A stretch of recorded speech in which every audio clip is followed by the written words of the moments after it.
Pessimism, the deadly disease of always looking on the bad side, the problem side, the difficult side, checking all the reasons why it can't be done.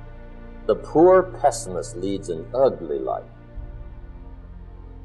He doesn't try to figure out what's right. He tries to figure out what's wrong. He doesn't look for virtue. He looks for faults. And when he finds them, he's delighted. How ugly. To the pessimist, the glass is always half empty. To the optimist, the glass is half full. Why would the same measure affect people two different ways? Answer: it all depends on how you look at it. Our lives are mostly affected by the way we think things are, not the way they are. The way we think they are affects us most. One of the major things Shoaff taught me when I met him, he said, poor thinking habits keeps most people poor. Not poor working habits. Most people work hard, but they don't think hard. And Shoaff taught me that the mind is like a factory, a mental factory. And whatever you think about all day long pours ingredients into this mental factory. And that's what builds the economic, social, financial fabric of your life. He quoted me a Bible phrase that says, as you think, so you become. How awesome. When he talked about poor thinking habits, he had me. I used to start the day reading the morning newspaper. I mean, you can believe that or not. I'd get a cup of coffee and read the paper. I'd load up on wars and riots and murders and stabbings and killings and bank robberies and muggings and car wrecks and tragedies. I'd even read the back pages. I seem to like that stuff for some weird reason. I'd load up on all that, and then I'd start the day. You can imagine the kind of days I used to have. You walk around on your financial knees. They call you economic peewee. The guy says, I want to be a great leader. Wonderful. The first thing we do is follow him to his house. When we get there, we walk in and check his library. Number one.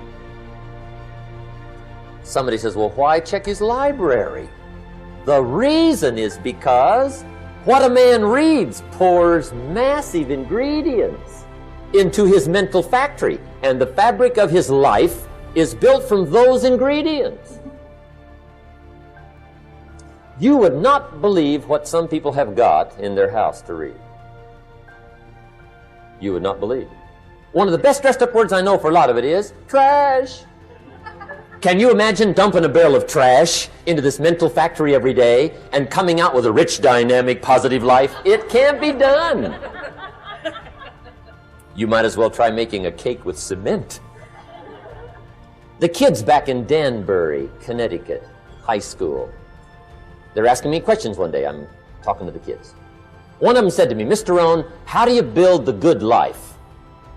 I said, it's simple. It's not easy, but it's simple. Here's how you build anything. Select the right ingredients, keep out the wrong ingredients, and it starts with thought. Everything starts with thought. So you must be wise and careful what you think about, because that starts everything. You got to be wise and careful. I asked the kids, what would happen if somebody dropped sugar in my coffee? They said, well, you'd be okay. I said, what if somebody dropped strychnine in my coffee? They said, well, you'd be dead. I said, correct. Lesson 1.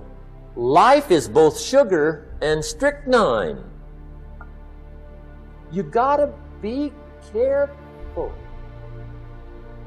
I said, what if my worst enemy drops in the sugar? They said, will you be okay?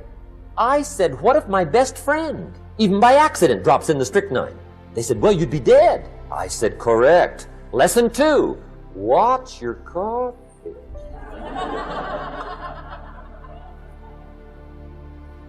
You got to be careful. See, it doesn't matter who hands you the bad stuff. It doesn't matter where you get the bad stuff. It'll still do its damage on your bank account, wherever you get it.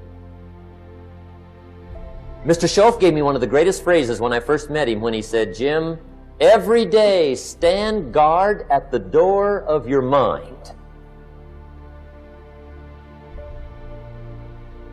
How important. Stand guard at the door of your mind. And you decide what goes into your mental factory. Don't let anybody just dump anything they want to in your mental factory, because you've got to live with the results. It's you. Complaining, crying, whining, griping, a Bible word called murmuring. See, that'll ace your future. Spend 5 minutes complaining and you have wasted 5. And you may have begun what's known as economic cancer of the bone.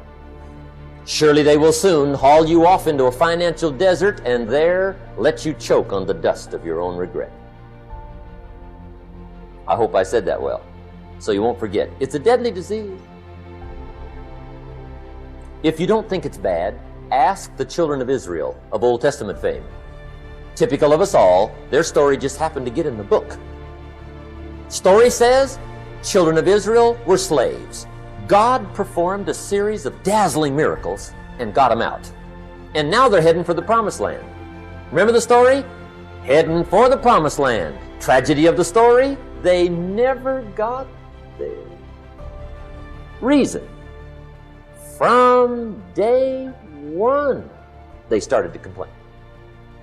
They griped about the water. They griped about the weather. They whined and cried and griped about the food. They griped about the leadership. They whined and cried because it was too far, too cold, too hot, too difficult, too miserable. I mean, they whined and cried for years. Finally, God said, I've had it, trip canceled. Or something like that. The story says they died in the desert, never got to the promised land. Which I think means 2 things. Indulge in this long enough, you get your future canceled. And I guess it also means even God Himself can only take so much. Just be on the lookout of the things that can destroy all the good you start. The war is on. And this evening, tomorrow, mentally, personally, socially, economically, you got to make sure you're winning the war. And this is part of it.